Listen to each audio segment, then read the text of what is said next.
beautiful friends. Good morning to you, and it's a good Sabbath.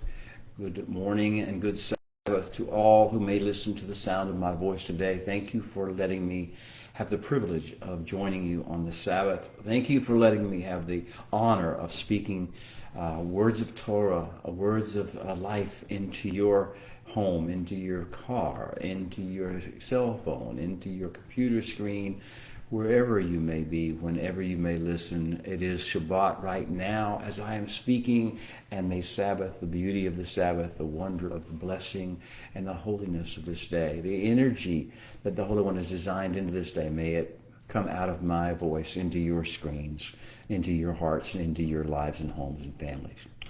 It is the week we are studying Parsha Vayeshev. This is the ninth of the 54 parshot of Torah, the sections, the subdivisions.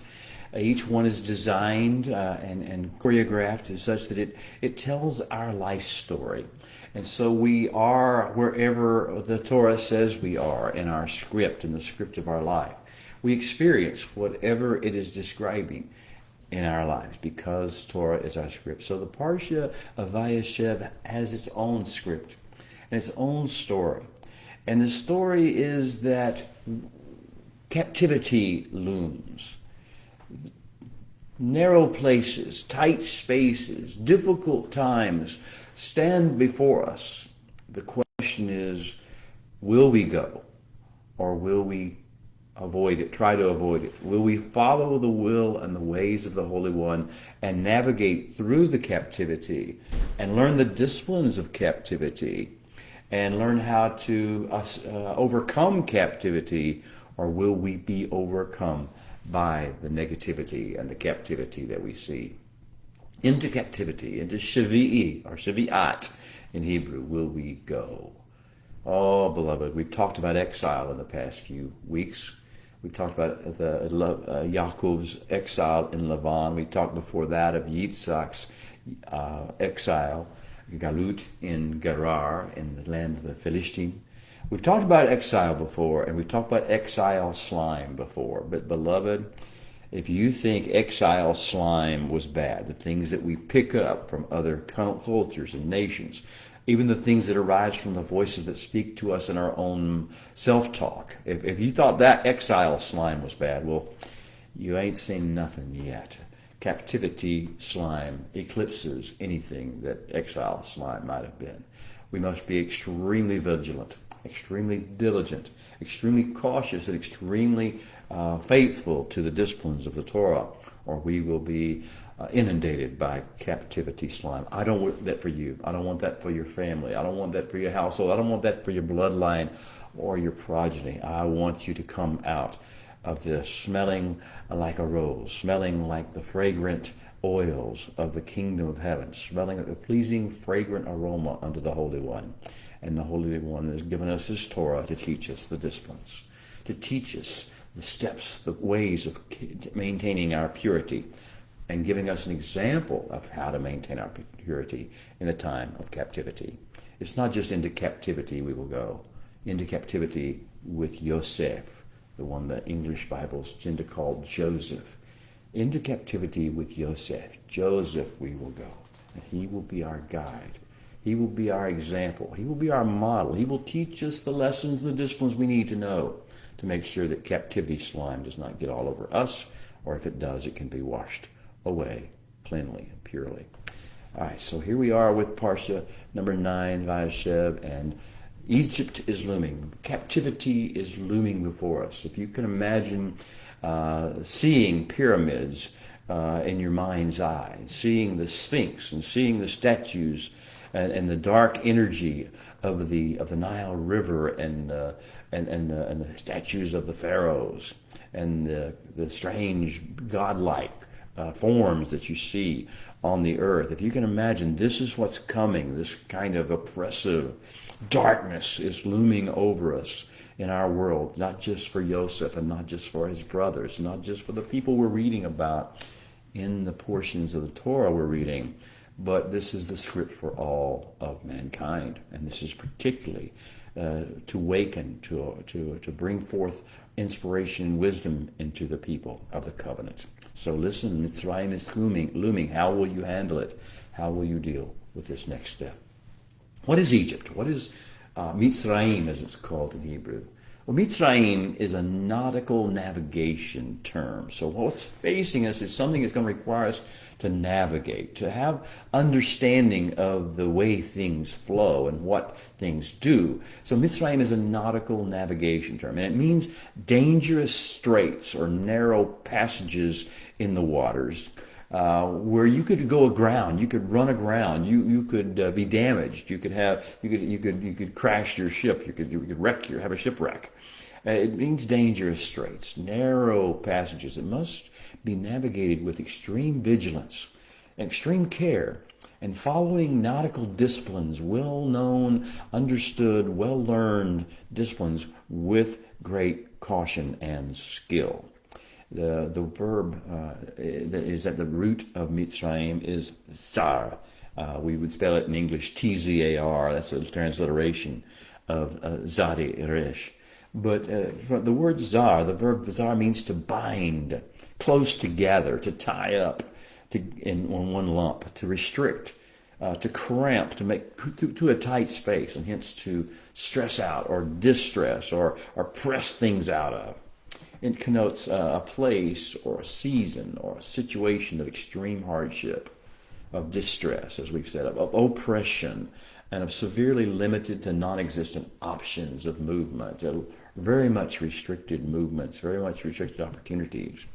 A high-level test of our vision, our kingdom vision, our long-term vision, our covenant vision, our redemptive vision, a high-level test of our skill and our understanding of how life works and how we're to have to navigate our way through it and still bring something good out of our lives and into the world, to be agents, to be secret agents, to be the asset of the kingdom of heaven, counterbalancing the selfishness, the self-will, the shakat, the corruption, the sense of lack and need and want and holes in the soul, and then also to counteract, in addition to the ra and the shakat of this world and its cultures and its ethnicities and its nations, to also offset the Hamas, which is violence, cruelty, a lust for vengeance and vindictiveness and judgmentalism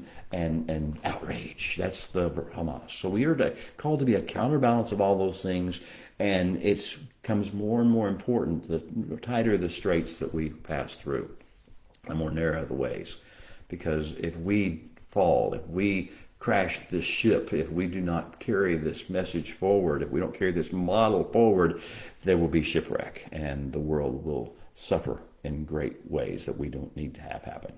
So it's a high-level test of our vision, it's a high-level test of our skill, a high-level test of our understanding, our focus, and of course, our perseverance, our commitment. Egypt. What is it? Why do we keep going through it? How and why do people of the Abrahamic covenant keep getting themselves in captivity there? And that's what's going to happen in Parsha Vayeshev. We're going to see Yosef go into captivity. He is just our forerunner. He's going to go before us. He's going to be our model in it. And we're going to have a part to play in him getting there. And it's not a pretty thing to do. But the question on the table for you, for all of us, is why do people of the Abrahamic covenant keep getting themselves in captivity there? Oh, it can be any number of different cultures or ethnicities or religions, but the issue really comes in, why does anybody go into captivity? There are secrets, there are reasons. It's a spiritual perfect storm of reasons. And in Hebrew it's called sinat hinam. That phrase is often translated as baseless hatred or causeless hatred. However, it's not really what it means. What it really means is refusal, rejection of grace, rejection of chen, rejection of the idea that somebody else might be entitled to some level of mercy or some grace. Instead, we just want to hold them to a strict standard of our thoughts of how they should behave. because of how it affects us or how we feel about it. And so we enforce our judgmental attitudes, our arrogance, that somehow we have the right to determine how other people should think, believe, speak, or act. And we are right and they're wrong. And therefore, in our arrogance, we have this sinat hinam, this rejection that they are entitled to any level of grace or mercy. That's the spiritual perfect storm. And it is, if you want to get more than just saying sinat hinam or rejection of grace, just imagine this. It is a failure of ahavat Adonai, the love of the Holy One with all our heart, with all our soul, with all our strength. It's a failure of ahavat Adonai. And it manifests as, you know it's true because it manifests as a failure of ahavat re'echa, love of one's neighbor, one's fellow man. So it is the failure of ahavat Adonai that manifests and is proven by the failure of ahavat re'echa. Yes, rejection that anyone else is entitled to grace, mercy, or a little extra room to work out their issues, or a little extra time to work out their issues. It's the failure of ahavat Adonai and the failure of ahavat re'echa, resulting in a spiritual blackout. Light is eclipsed. Lights are put out, and all the earth begins to walk as we walk in darkness. The 3-foot window of shalom, of light, of hope, of joy, of peace that we're supposed to carry around us.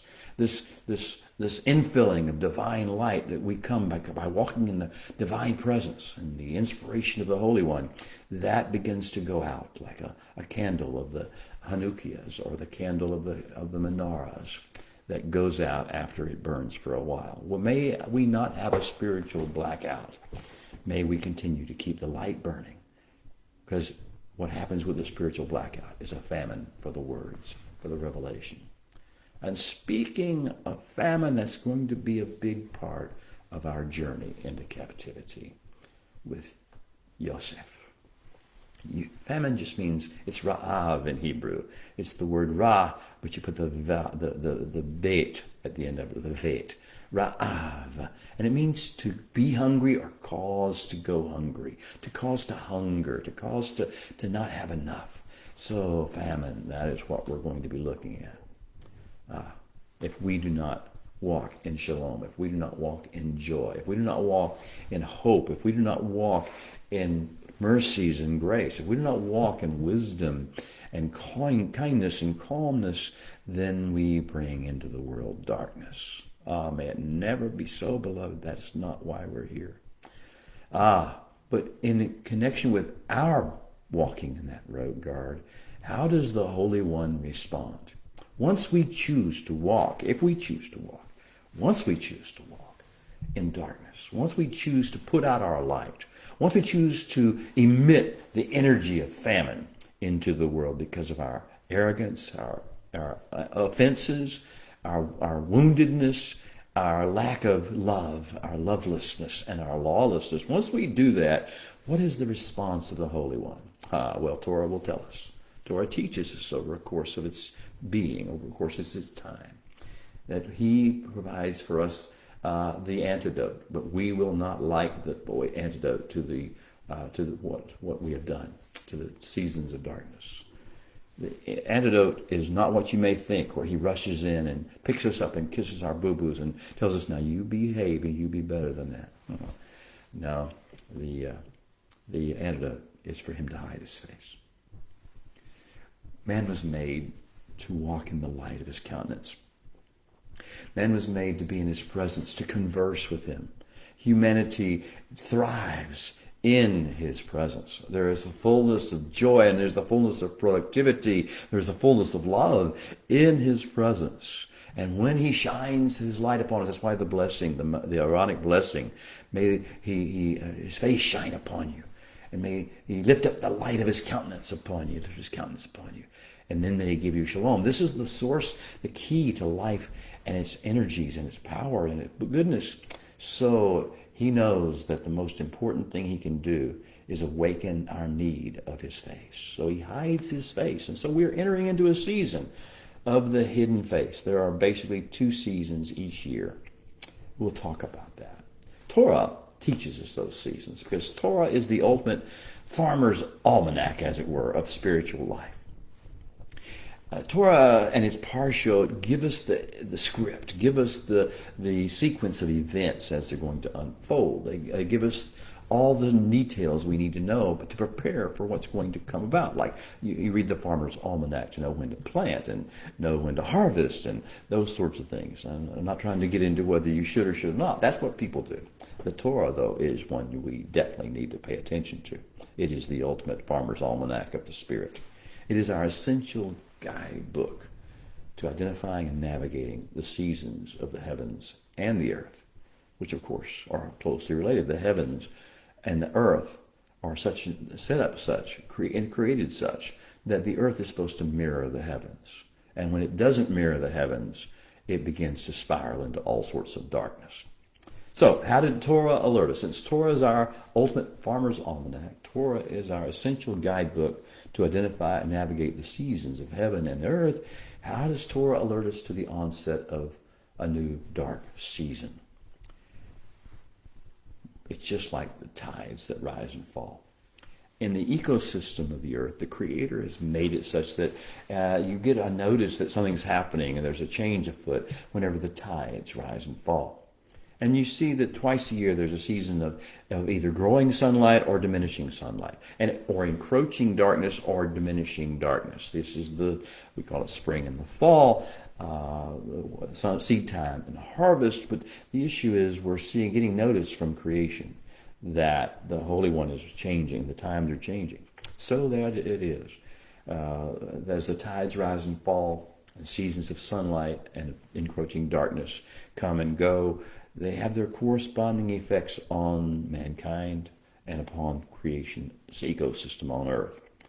And even as that is happening, even as those things occur, so it is that in the mothership ecosystem of the heavenlies that hover over the earth and that we're supposed to mirror, there are also seasons. And in the heavens, there are seasons of the shining face of the Holy One when we walk in the light of his countenance. But there are also seasons of the hidden face of the Holy One. And they have their corresponding effects upon mankind and upon the creation ecosystem.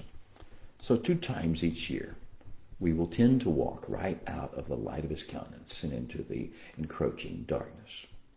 What are those 2 times? Well, one of those times is at or around the setting in of the summer. It's the season in Torah, because Torah always alerts us. It's a season of the sin of the spies, the Chet HaMeragim, Numbers chapter 14 and following. Then Korah's, immediately following is Korah's rebellion.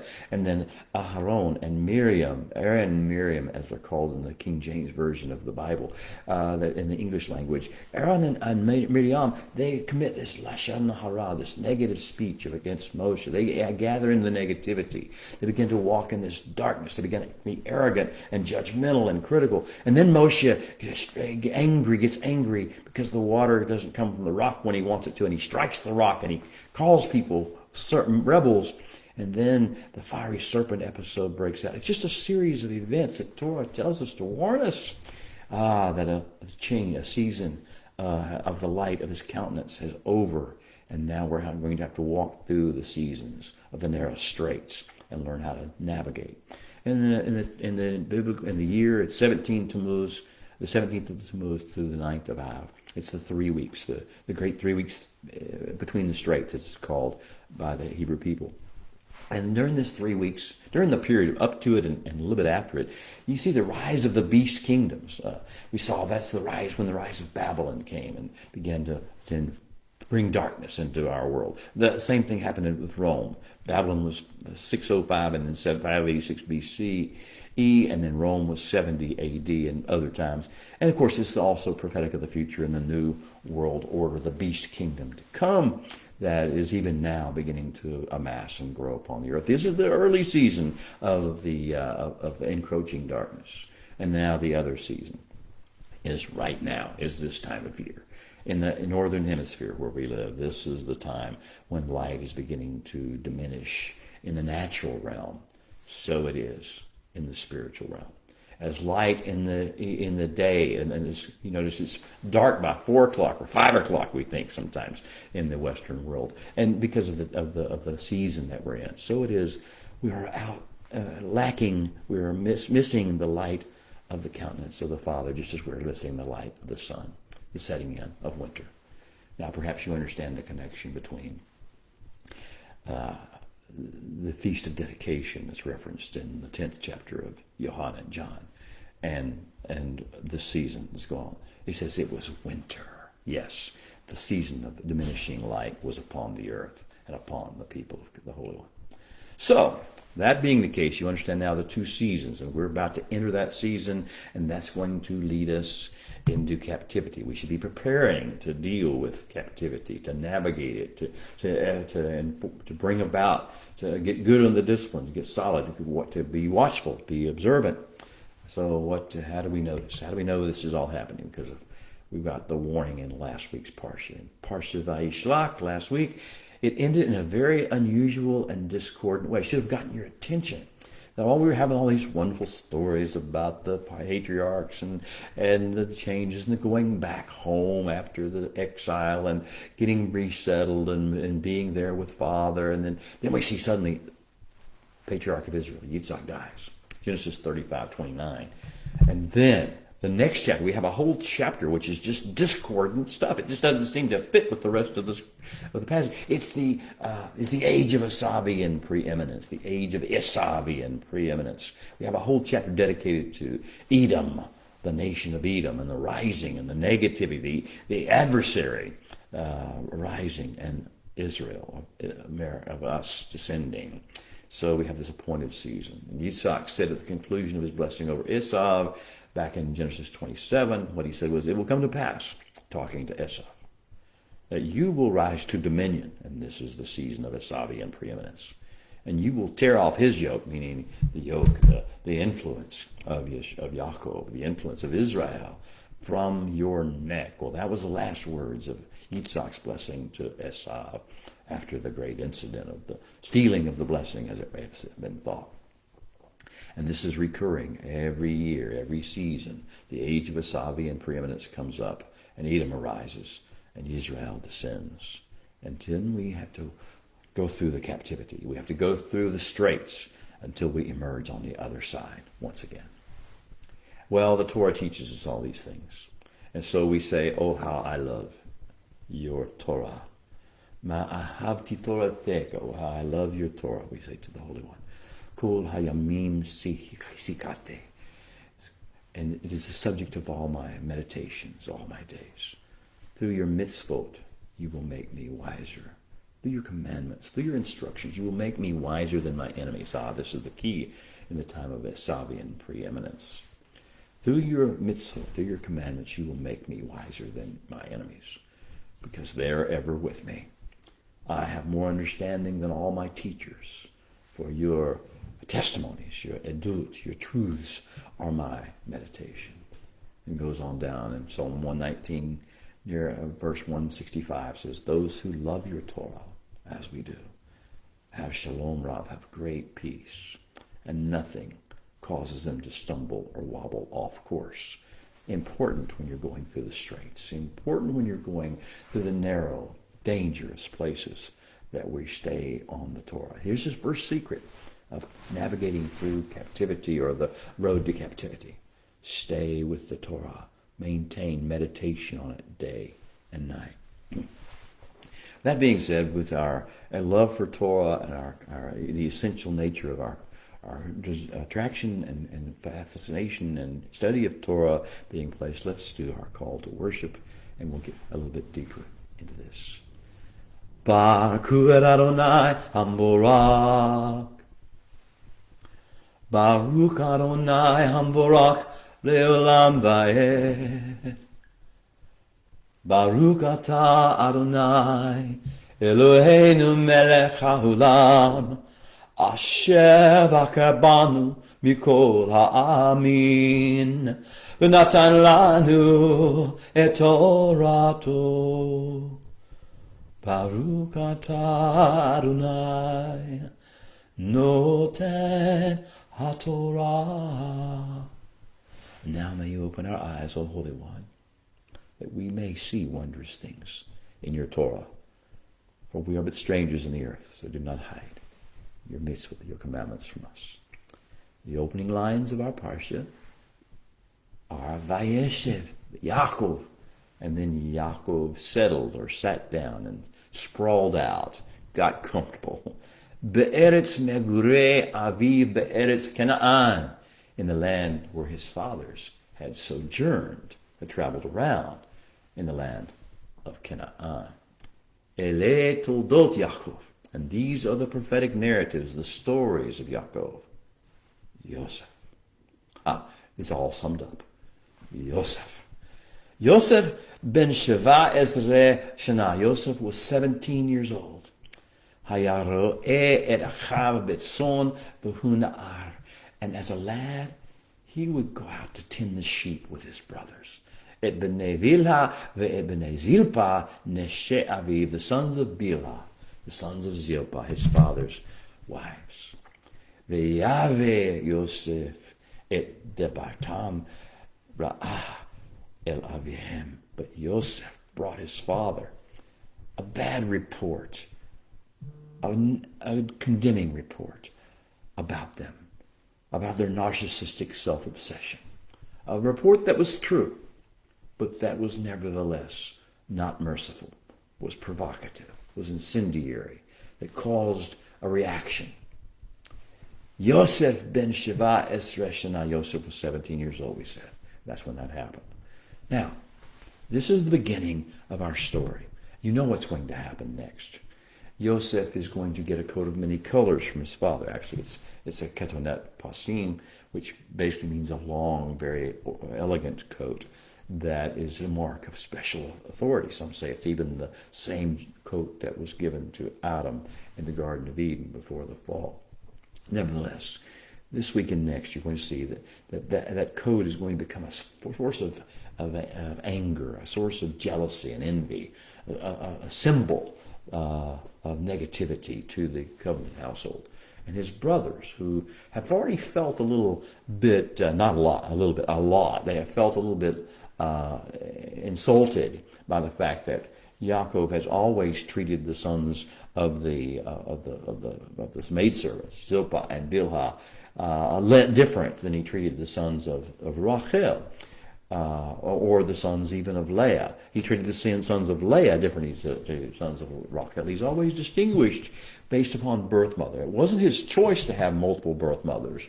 That was a choice of Lavan.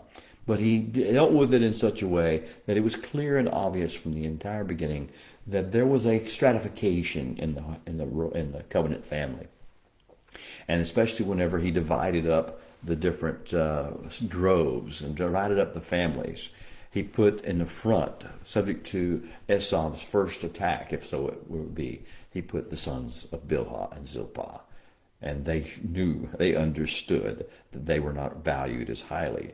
And then he put this next layer was the sons of Leah, which would be Reuven and Levi and Shimon and Yehuda and Zebulun and I've missed one somewhere in that process. So Issachar.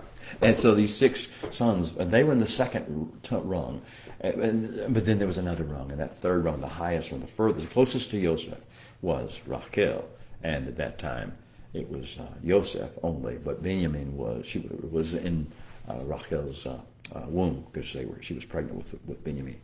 So you see the stratification is taking place, and now it's all going to be brought to the head by this coat, this beautiful coat. And then we're going to find that Yosef is going to have dreams. He's going to tell his brothers his dreams. These dreams are amazing dreams, but they're just dreams. But in the dreams, Yosef has preeminence. In the first situation, it's at a harvest time, and he is basically the Lord of the harvest. He is in this harvest context, and all the brothers are gathering their sheaves of wheat at harvest time, and they're bringing them to pile them all together in one pile. But Joseph stands up; it will not go into the pile with the others. It is unique; it's different; it stands apart. And as it stands apart, in his dream, he sees the other sheaves of the other brothers actually stop too. And instead of piling up together, they bow down before Yosef. He tells them the dream. And they say, will you rule over us?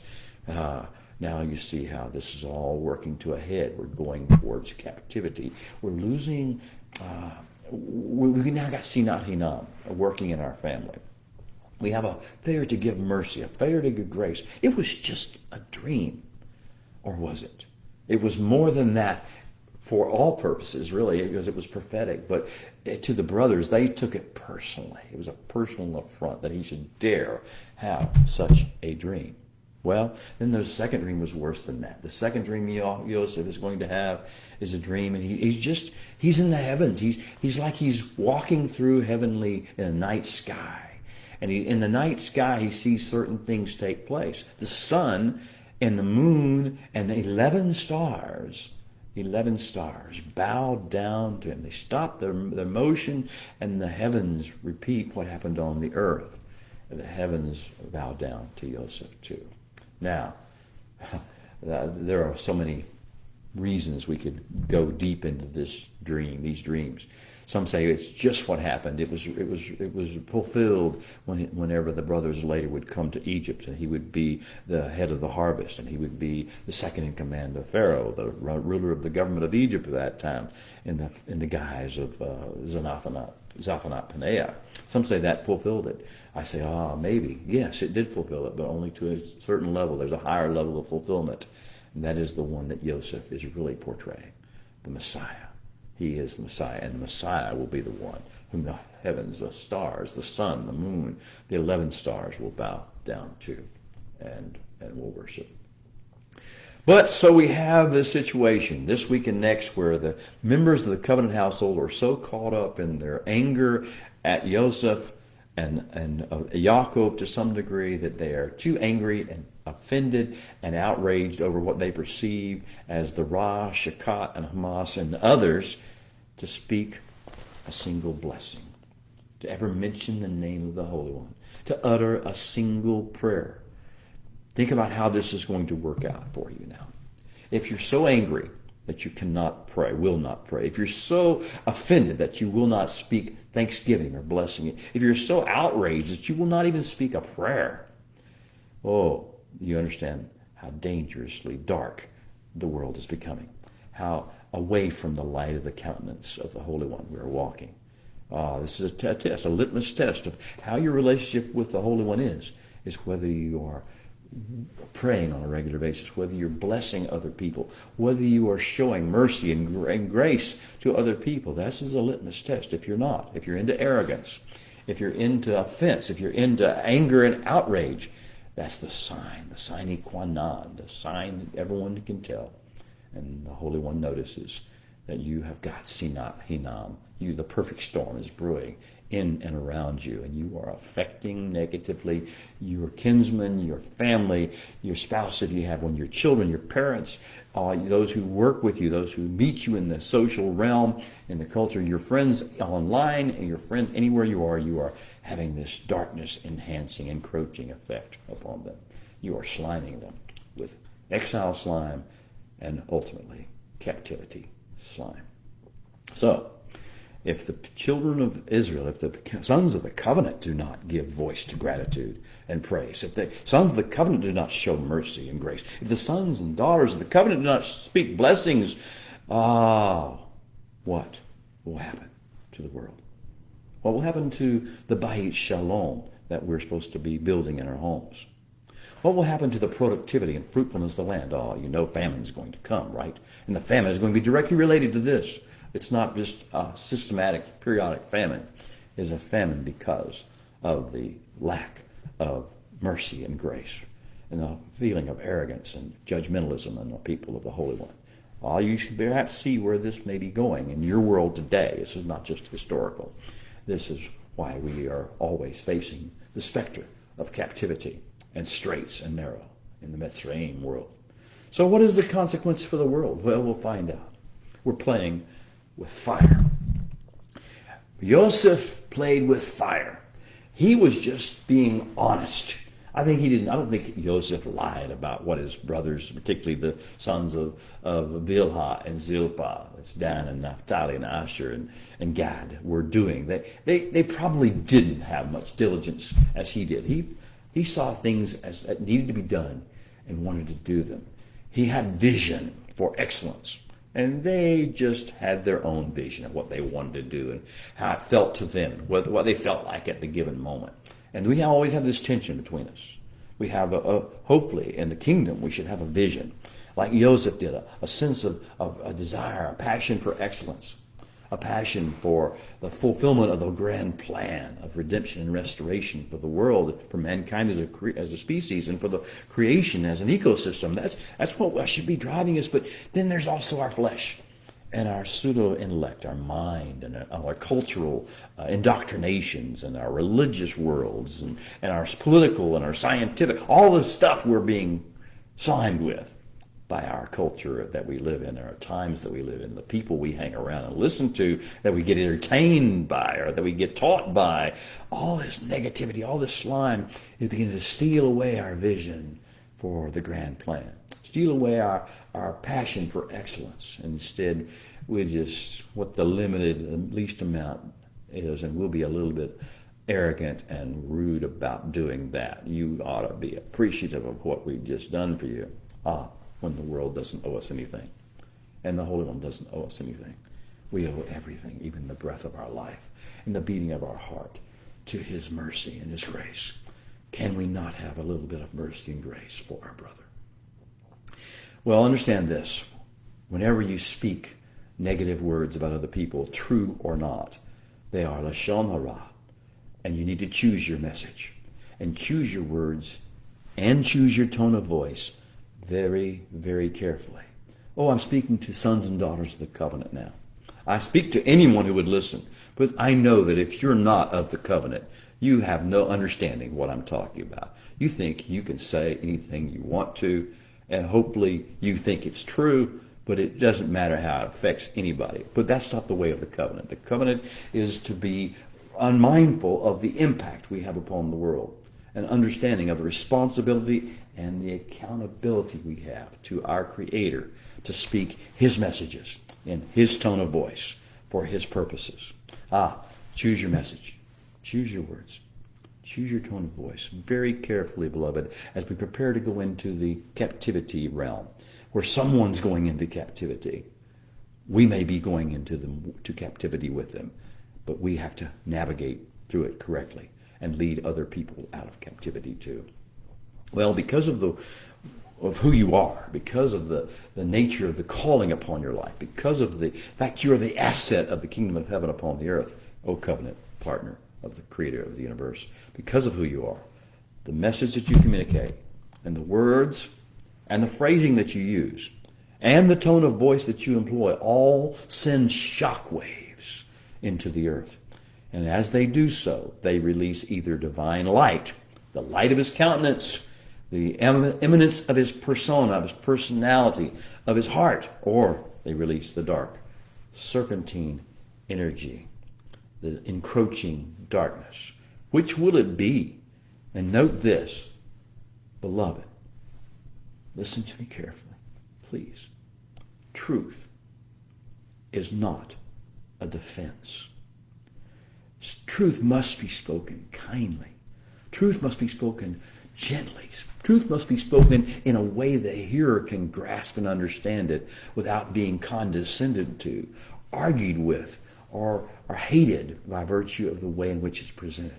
We have no right, because we have truth, to be arrogant with that truth.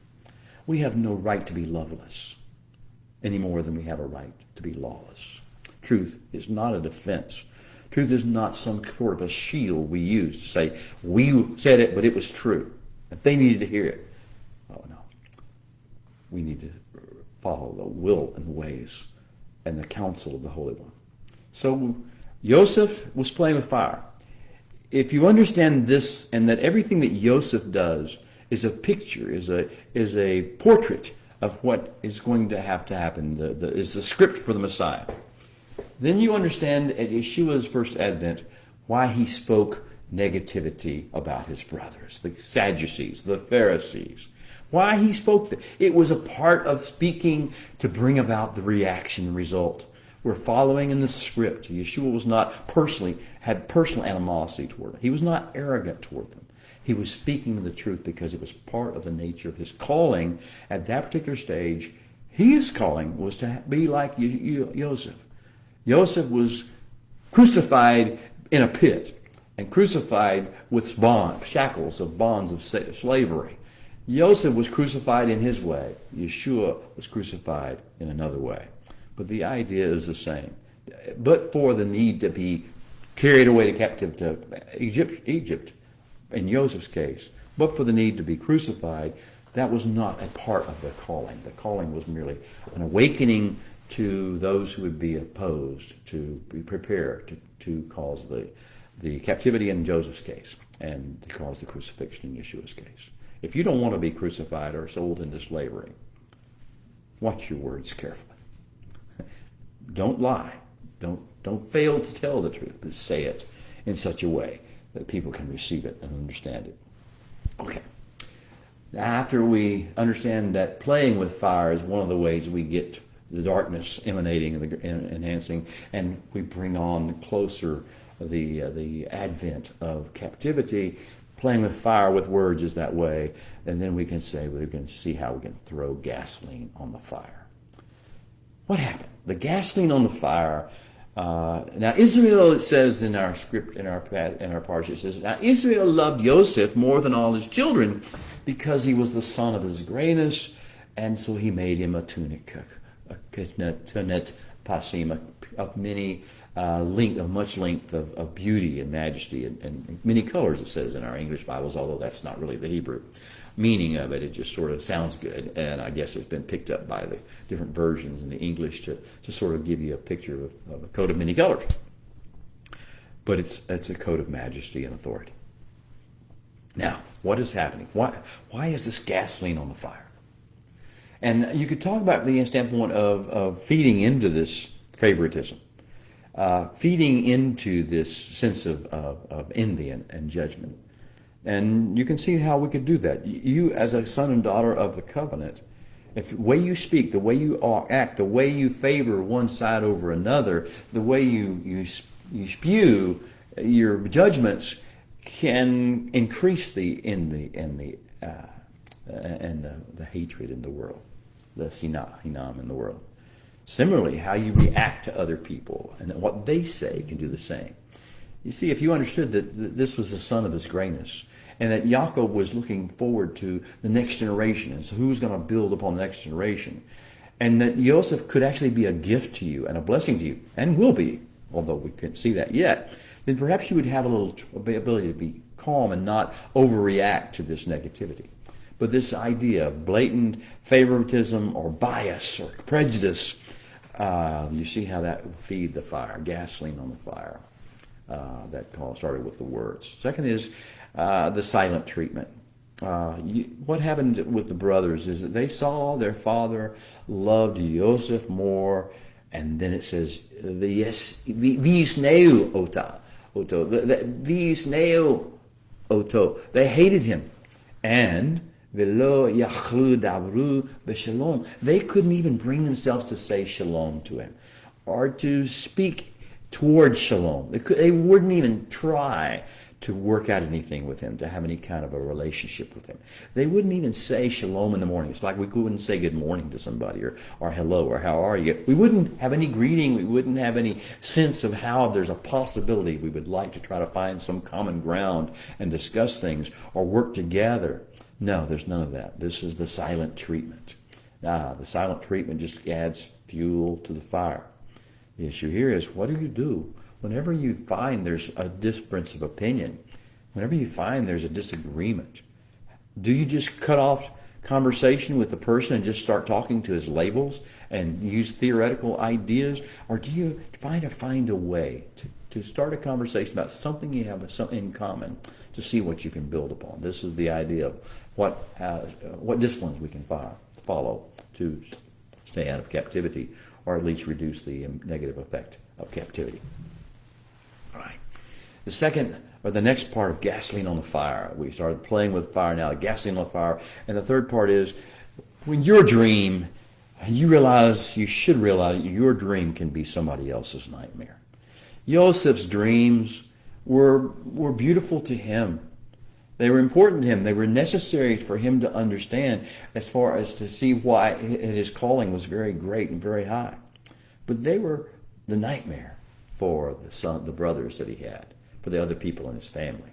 They were a nightmare. So to realize that your dream may be someone else's nightmare, that you're promoting yourself or talking about yourself and your vision might need to be scaled back and gently, and more focus need to be put on who they are and what their potential and what their opportunities may be.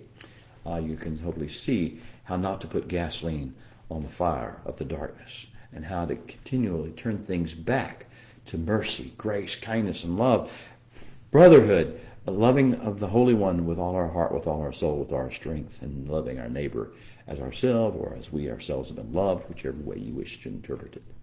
So these are the dreams, and the idea is that we have to learn that our dreams could be somebody else's nightmare. Our goals, our objectives might be somebody else's worst nightmare. Well, this is sort of the trouble brewing, the time of Yaakov's trouble, the prophetic time of Jacob's trouble, as it's called in King James Version of the Bible and the prophets. This is coming upon the earth. And it's coming because of Sinat Hinam. It's coming because of the failure of Ahabat Adonai and the failure of Ahabat Re'eka. The Sinat Hinam, the sense that we do not want mercy for any other person. We just want to judge them, have vengeance against them, and cause trouble. This is going to cause the trouble. When His Majesty's forces, special forces, come forth and report for duty, and I hope you will. Hope you're ready to report for duty in the kingdom and not to get caught up in the drama and the arguments and who's right and who's wrong in these squabbles.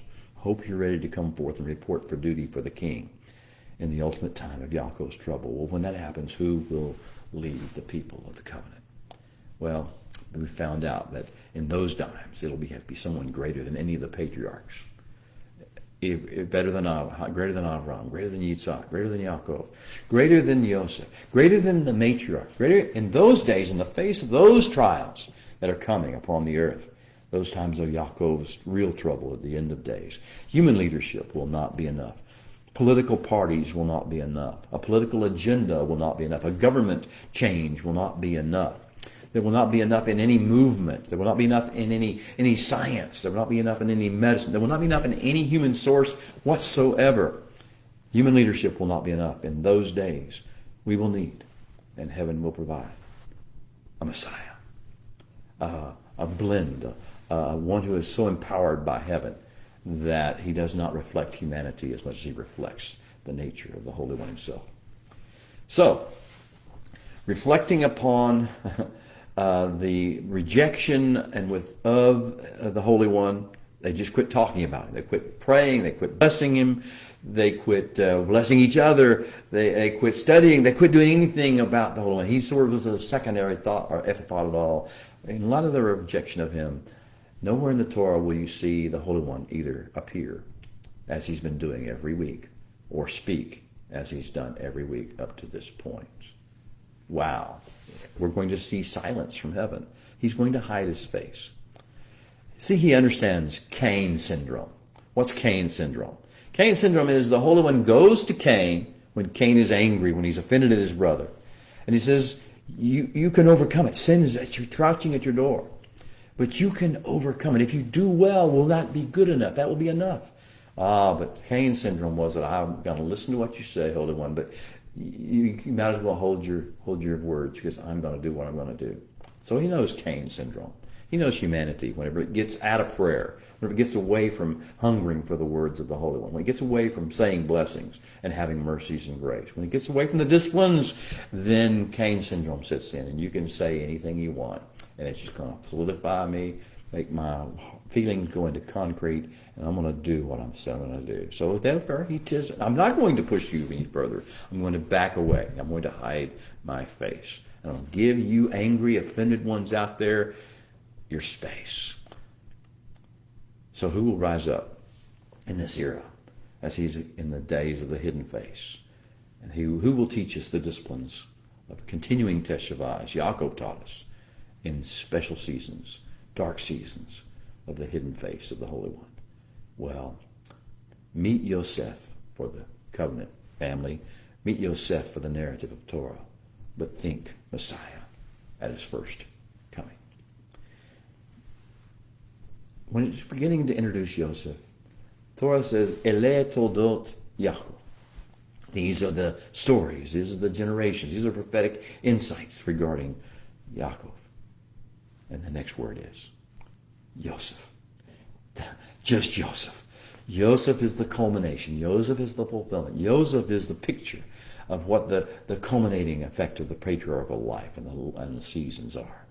Look at Joseph. Look at him. Watch him. Watch what makes him tick and learn to become like Joseph, because Joseph is like Messiah. The important thing to remember about Torah, and particularly the patriarchal chronicle section of Torah that we're in right now, is that it provides us prophetic imagery, prophetic prototype.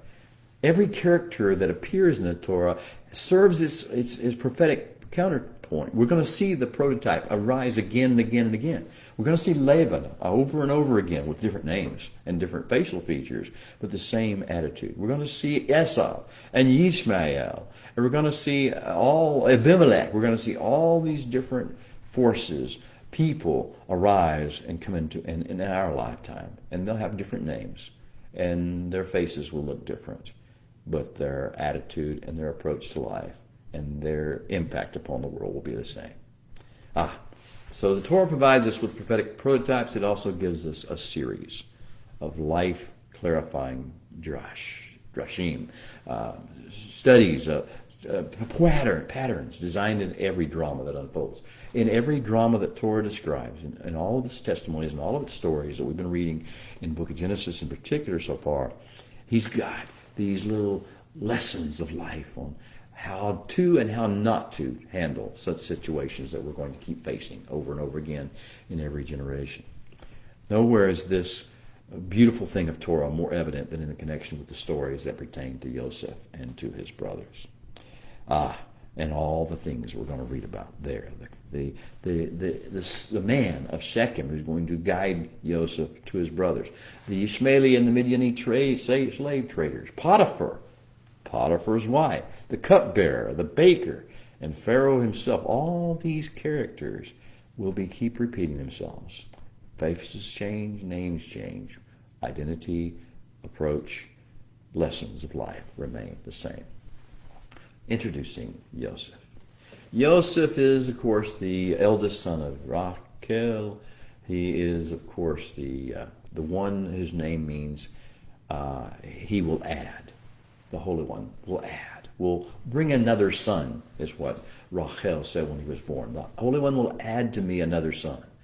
And of course, in the natural, we're going to know that he did add another son, Benjamin. But the other son goes way beyond Benjamin. The elder son goes to the son of Joseph, the son of Joseph of Nazareth, Yeshua. He is the other son. The historical reference is clear.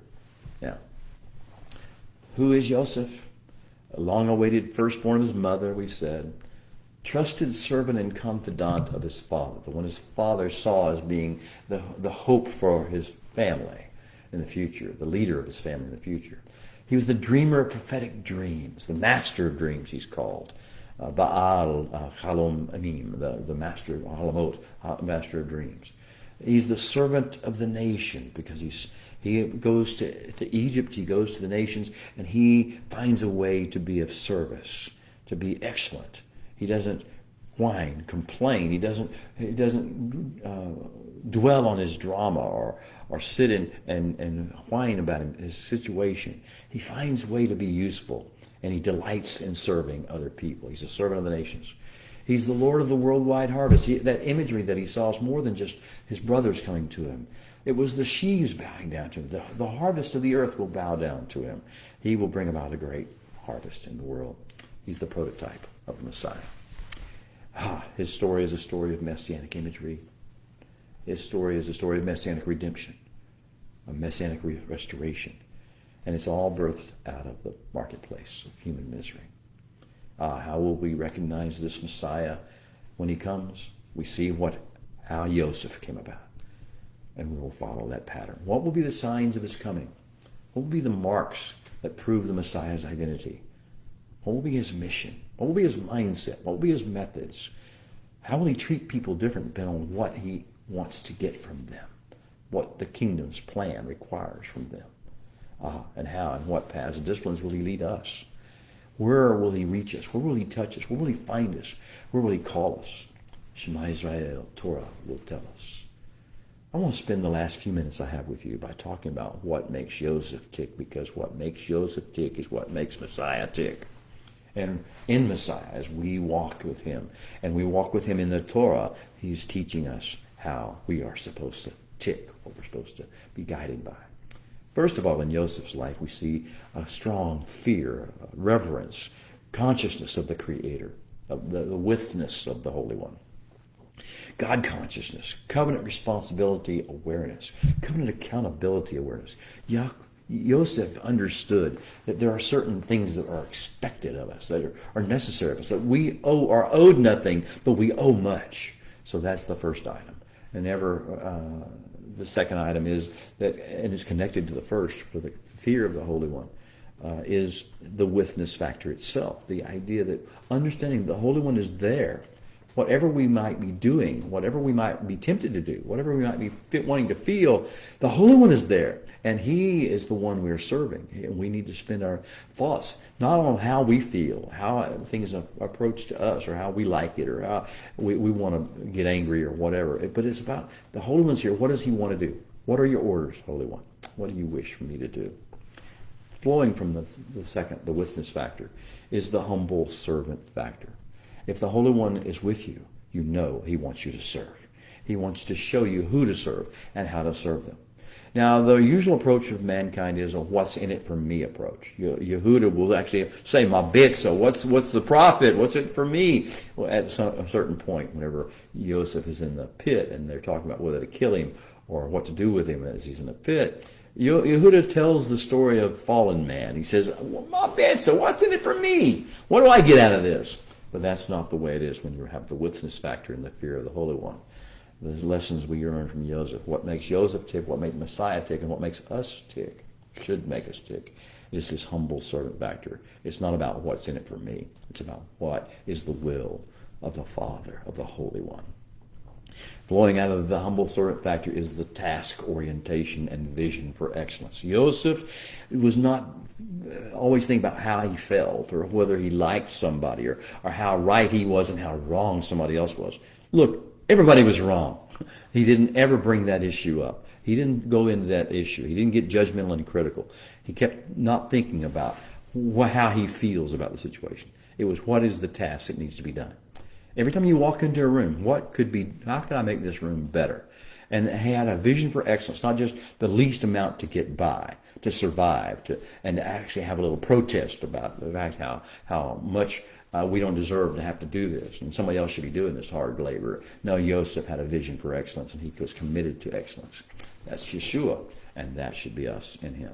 Do all things as unto him, Shaul of Tarsus would say. And finally, blessed out of this, growing out of all this, is the favor of the Holy One, the blessedness of the Holy One, the blessing of the ecosystem around us factor. If we follow the pathway of what makes Joseph tick, and it becomes to be what makes us tick. If we follow the pathway of what makes the Messiah tick, which is the same as what made Joseph tick, then we begin to emanate these same factors. The fear of the Holy One, the sense of his witness and understanding of the consequences and accountability we have with that witness. The sense of we're here to serve, and how do you want us to serve? What are your orders, O Holy One? The sense of orientation to task, not to feelings, not to who's right and who's wrong, what needs to get done, and also the sense of excellence. So how can this be done excellently to show the glory and the majesty of heaven? Instead of how do I feel? What do I think? What's my opinion? And finally, the favor, the blessedness, the ecosystem blessing factor. This is wherever Joseph went, he brought a blessing. wherever Yeshua went, he brought a blessing. Wherever we go, we are to bring a blessing as well. Well, it is time for me to say goodbye to you for a while. Go next door, have a nice little visit with our friends at the Biblical Lifestyle Center. Thank you for letting me join you. And I ask you, if you're with us, drop in the line, let us know who you are, where you are, and what your thoughts may be. If you have comments, if you have questions, if you have prayer requests, if you have praise reports, whatever it may be, feel free to add in the comment section. And until next week, Shabbat Shalom. I'll see you then.